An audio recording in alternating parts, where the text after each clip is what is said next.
В Рио главы Республики Ингушетия Махмуд Али Калиматов совместно с полномочным представителем президента России в СКПО Александром Атовниковым и главами субъектов СКПО посетили третью, заключительную смену 10-го юбилейного форума «Машук» в Пятигорске, где ознакомились с проектами победителей форума прошлых лет, реализованными благодаря господдержке. Участница из Ингушетии Лиза Евлоева презентовала почетным гостям свой авторский проект интеграционного клуба «Другой взгляд».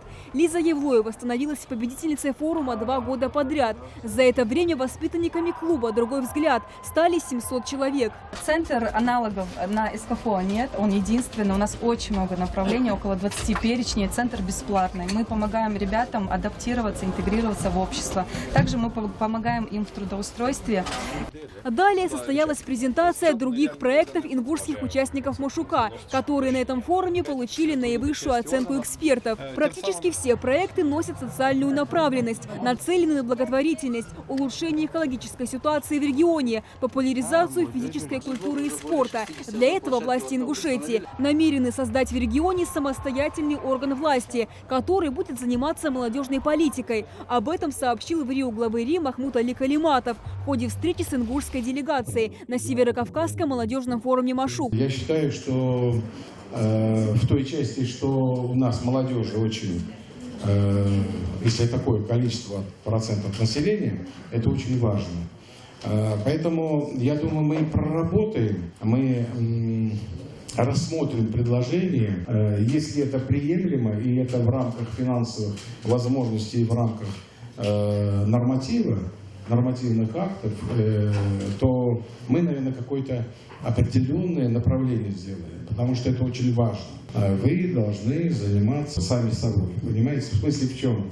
Что если создать условия, для этого будет финансирование, то есть вы должны как-то, вы лучше видите те плюсы и минусы. А вот в части концепции развития молодежного органа, я же говорю, вот сейчас мы разрабатываем его. Но что эта структура будет отдельная, может быть не сейчас, может быть через 3 месяца, через 6 месяцев, не знаю пока. Но это однозначно, потому что его надо вывести, чтобы это было все-таки конкретно, положение разработать, регламент каждому должностному лицу в этом комитете.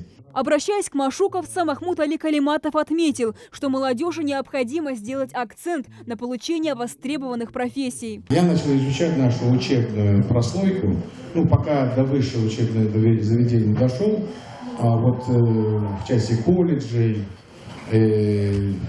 мне немножко непонятно, может быть, вы тоже проанализируете, мне скажете. У нас 16 колледжей или 15, нет, 16, по-моему. 8 получается коммерческих и 8 бюджетных. Я не против частных колледжей, если они предполагают возможность выпускников специальностей, которые нам нужны в республике. Но платно идти ради того, чтобы получить диплом, не хочу никого обидеть. Есть специальности, которые они не могут быть востребованы. И я сейчас сказал анализ сделать выпускников, например, по 2 колледжам, мне сказали, 60% не нашли применения тем специальностям, которые их учили.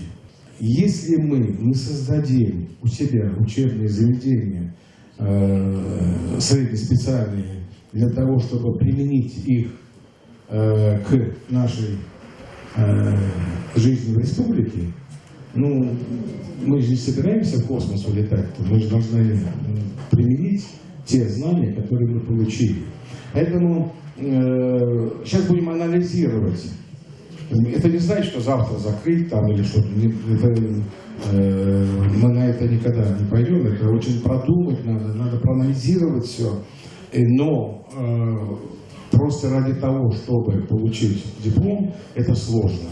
Потому что учебное заведение несет с собой знания, которые можно применить.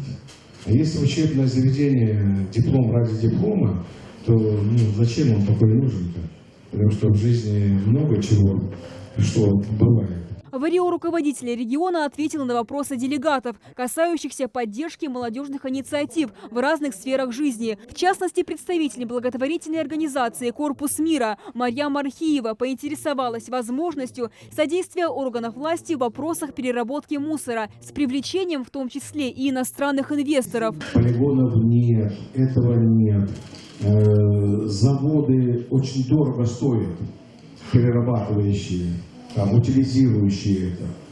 Вот. Но если мы этого не сделаем, у нас есть один полигон, и вроде проект уже есть, что-то делает.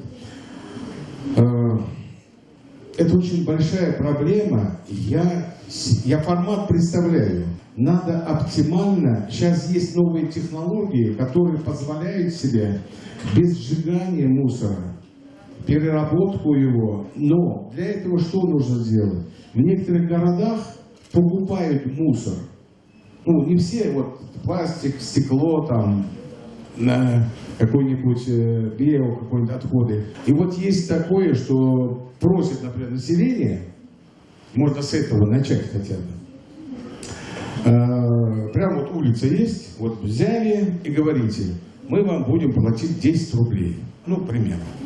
Если вы будете собирать пластик отдельно, алюминий отдельно, ну, банки какие-то, бумагу отдельно, и тогда уже хотя бы какую-то часть твердых коммунальных отходов, твердые коммунальные отходы, их можно было бы на переплавку договориться можно, соглашение можно, потому что их вот прям прессуют, стоят, я не знаю, вот видели, может быть, и их прямо с колес забирают.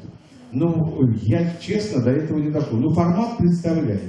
Это очень нужная работа, потому что у нас же что делают? У нас речушки эти бедные, они уже бедные речушки, они же не справляются с мусором.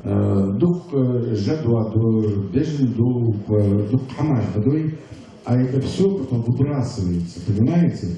Раньше, в советское время, было это организовано, загадконтора называлось. И все эти шкуры принимали. По-моему, я даже помню, 3 рубля стоила шкура, ну, по советским временам, 3 рубля. Их принимали. Вот это надо возобновить. Об этом я уже говорил. Чтобы хотя бы вот не выбрасывали. Эта проблема есть, мы этим будем заниматься, но я хотел бы, чтобы мы хотя бы, вот вы могли бы заняться, хотя бы пропагандировать, чтобы собирать этот раздельный мусор и продумать даже плату за это. Я пока не знаю, но я думаю, ЖКХ, вот где-нибудь там можно было бы переговорить и с главами районов и какой-то бюджет заложить. Далее на встрече речь зашла о строительстве в регионе Дома молодежи. Сейчас у нас нет места, куда бы мог прийти молодой человек. Далее на встрече речь зашла о строительстве в регионе Дома молодежи. Сейчас у нас нет места, куда бы мог прийти молодой человек, собрать единомышленников. Мы будем этим заниматься. Продумайте, где построить и какой, на ваш взгляд, должен быть Дом молодежи, в вашем понимании, сказал в Рио главы. Вот есть просто Дом молодежи, примерно, ну, назвать Дом молодежи. И там все. То есть там творческие люди собираются. То есть это не там не спортзал, отдельные комнаты, там еще что-то, а вот творческие. Надо продумать это. Надо продумать, где его построить, где это сделать, понимаете? Но вот вы говорите, изложить, если кто-то не сможет, да, как раз вот вы собираетесь для того, чтобы одна голова хорошо, там, 5 лучше, и они уже излагают свою свободную мысль. Надо просто вместе собираться, как вы говорите. Мы будем это делать, мы будем по зданиям смотреть, но их надо строить качественно, и надо удобно строить их, понимаете? Но я думаю, Дом молодежи должен быть один, ну, такой достаточно большой, чтобы туда могли прийти интересами математики, физики, химики. Отвечая на вопрос Хизира Эсмурзиева, автор проекта «Новая Ингушетия» о развитии в регионе электронного правительства и информационных технологий в целом, Махмуд Али Калиматов отметил важность данного направления и пообещал оказать проекту всемирную помощь. Это первое, то, что я этим занимаюсь с первого момента, как я сюда приехал к нам, да? Значит, вопрос, что у нас много отсутствует. У всех уже давно электронное правительство. Уже все между собой по кабинетам с бумагами. Мне каждый день кладут вот такую стопу бумаг. Я сам с планшетом смотрю, захожу и сам узнаю все сведения, где мне надо. А мне там пишут, ну, мне вот то, что писали, вот вы видите, писали. Мы там уже определились, концепцию выработали, и вот у меня советник есть, Илезов. Вот. Я так и думаю, что вы работали. Вот как раз вот ему и поручено. Потому что то, что у нас, ну, я вам скажу, и как бы с юридической точки зрения, у нас умышленно это не запускали, и айтишников не подпускали, я так думаю пока, но пока за руку не поймал. Потому что удобнее, понимаете, ну вот у нас там то электричество отключилось, то еще, торги слетели, это слетело, и в мутной воде рыбку ловят. Вот я им это болото закрою. Болото. Поэтому это очень нужная и обязательная ситуация в нашем правительстве. Все будет. Вот взял, я сказал, что через определенное время у меня на мониторе все будет. Мне не надо ни звать, никого. Вечером даже домой приду, зайду и буду знать, кто там, что у меня там это. Мы с вами лично встретимся. Потому что я вас... Это очень больная тема. Это для меня, потому что я удивился, ну как это, что это такое-то. Все эти вещи, которые мы с вами говорим, которые вы не высказали мне, я вам обещаюсь, будет определенное время, когда мы будем, может, собираться вот все, и мы должны нашей республике, вот, ну, только реально, значит, никому не, только отсидеться просто, там, должность, там, то не получится. Денег много не будет, но реализовать себя вы сможете, если вы этого захотите. В завершении встречи Махмуд Али Калиматов предложил присутствующим собраться в Ингушетии для совместного обсуждения решения проблем, которые стоят перед молодежью республики. Амина Бокова, Хусен Гагиев, Юсуф Ханиев, Новости 24.